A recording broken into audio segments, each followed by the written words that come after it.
Bonjour Alexis Guéry, Bonjour. Vous êtes secrétaire général, le nouveau secrétaire général d'Église Verte. Bonjour Juliette Maupin. Bonjour.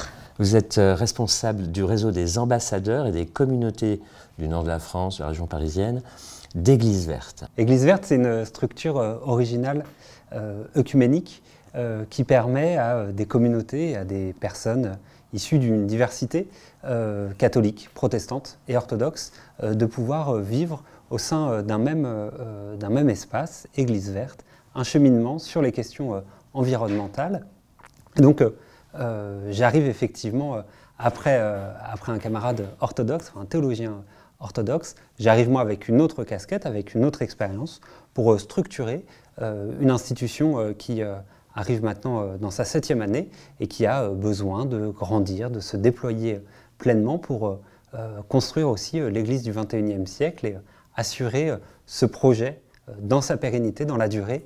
Voilà, à la base, c'est une intuition, une idée assez géniale d'un certain nombre de personnes engagées dans les différentes églises qui veulent se doter d'un outil pour pouvoir vivre pleinement cette transition écolo qui peuvent exister dans un certain nombre de paroisses, et puis une rencontre, une intelligence de la part des institutions de la Fédération protestante de France, de la Conférence des évêques et des assemblées des évêques orthodoxes de France qui se disent faisons ensemble pour se doter d'un outil commun, un outil œcuménique dans lequel chacun, avec son histoire, ses sensibilités, sa théologie, on va pouvoir vivre cette question commune de la transition environnementale. Alors comment fait-on pour se rattacher ou aller à la rencontre d'Église Verte? Comment ça marche? Alors, une première bonne façon de découvrir la démarche Église Verte, c'est d'aller rencontrer une communauté engagée près de chez soi. Actuellement, nous en avons 880, donc en majorité des paroisses et des églises locales, mais aussi, comme je le disais tout à l'heure, des monastères, des lieux d'accueil, des établissements scolaires, des associations diverses et variées, etc. Et de leur demander comment se passe leur démarche Église Verte, comment ils ont commencé, s'ils ont des conseils, etc. Évidemment, on peut aussi faire appel à un ambassadeur, donc ce sont nos bénévoles départementaux qui promeuvent le label et qui mettent en lien les communautés labellisées. Donc c'est la carte des communautés et la liste des ambassadeurs sont accessibles sur notre site internet. Et ensuite, ce qui est intéressant, c'est qu'il n'y a pas besoin d'être parfait, entre guillemets, pour se lancer. La méthodologie Église Verte, elle se passe étape par étape et donc chaque communauté va à son rythme. Donc quand on s'inscrit, on forme un petit groupe et on reçoit l'accord des responsables de la communauté, donc le conseil presbytéral, le conseil d'administration selon la structure où on est. Et dès qu'on s'inscrit, on reçoit un premier niveau de label, une première reconnaissance de la mise en chemin. À partir de là, on est déjà accompagné, donc pas besoin d'être un parfait connaisseur pour se lancer. Et ensuite, donc, on peut imprimer l'éco-diagnostic pour y répondre. C'est un passage vraiment intéressant parce que ça balaye les domaines spirituels et matériels de la vie d'une communauté. On est amené à aller poser des questions à pas mal de membres de la paroisse pour en savoir plus. Et une fois qu'on a fait ce diagnostic, c'est assez facile d'imaginer son programme d'action. Donc un programme d'action qui est laissé au libre choix de chaque communauté, mais comme on a balayé l'ensemble des domaines, on voit bien si on a plutôt besoin de progresser en termes de plaidoyer, sensibilisation, événements, ou alors plutôt sur de l'usage des bâtiments ou sur intégrer le sujet dans notre vie spirituelle. Et puis ensuite, à chaque étape, on est accompagné par l'équipe salariée, et puis l'éco-diagnostic donne un nouveau niveau de label.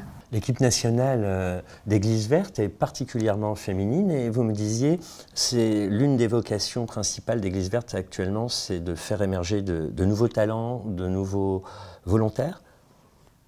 L'une des conséquences très heureuses d'Église Verte, c'est cette capacité à amener des nouvelles personnes à prendre des responsabilités en église, en paroisse, en association.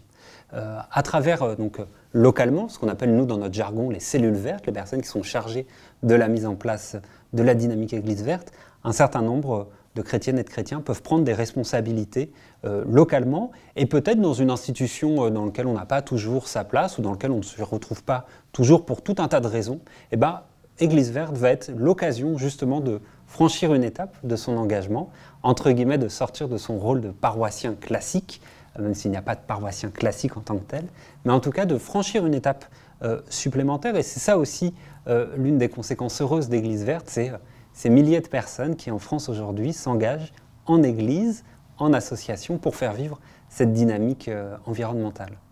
Église verte, c'est une aventure de foi d'abord? Oui, c'est un outil chrétien avec des fondements spirituels chrétiens et aussi donc quand les communautés s'inscrivent à Église verte, la première chose que fait le petit groupe de travail au sein de la paroisse, l'association, le monastère, le lieu d'accueil, etc., c'est d'évaluer les pratiques à l'aide de l'éco-diagnostic, donc un questionnaire de plusieurs questions. Et la première partie de cet éco-diagnostic concerne la vie spirituelle. Donc, est-ce que les sujets écologiques sont présents dans nos célébrations, que ce soit à travers des prédications, des prières, des chants? Est-ce que ce sujet il est présent dans l'enseignement biblique pour tous les âges? Est-ce que ce qui est intéressant, c'est que donc évidemment, il y a d'autres questions sur, donc j'ai parlé du terrain, de la culture, de la biodiversité, évidemment la question majeure des bâtiments, de l'isolation, de l'usage qu'on en fait, des événements, de la sensibilisation.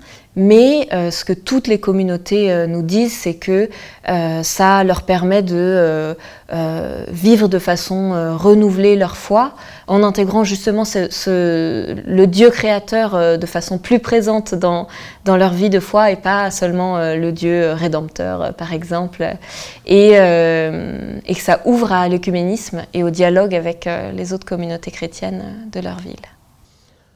Un quart des églises protestantes de France a déjà fait le pas de profiter de ce renouveau. Quel autre avantage vous pourriez mettre en avant pour les 3/4 des pasteurs qui restent à convaincre en cette rentrée? Aujourd'hui, il me semble que une église, elle vit dans la cité. Et vivre dans la cité aujourd'hui, c'est penser son rapport à l'environnement. Une église, elle n'est pas hors sol, elle n'est pas en dehors de sa commune, de son village, de sa métropole. Et donc, nécessairement, la commune, l'église, excusez-moi, a un impact, est en relation avec son environnement et donc doit pouvoir l'intégrer. L'intègre parce qu'il y a des habitants, des citoyens qui vivent dans la commune et qui vivent leur vie chrétienne dans la paroisse. Et donc, à ce titre-là, il me semble fondamental de pouvoir s'engager pleinement dans cette démarche. À côté de ça, il y a un certain nombre d'églises qui se sont engagées d'un point de vue théologique concret, en encourageant leur paroisse locale à s'inscrire dans la démarche Église verte. Pour parler typiquement de l'Église protestante unie, décision du synode A7 en 2021 qui enjoint les paroisses membres de l'Église protestante unie à s'inscrire dans la démarche Église verte.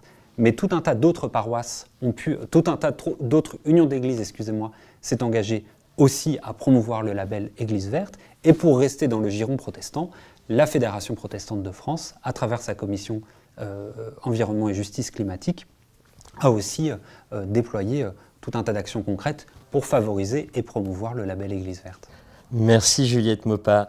Merci Alexis Guéry pour la présentation rapide pendant cet été de l'actualité d'Église verte. Merci d'avoir accepté de nous rejoindre régulièrement à Regard Protestant pour nous donner des nouvelles de la Révolution verte avec l'Église verte. Merci beaucoup et à très vite.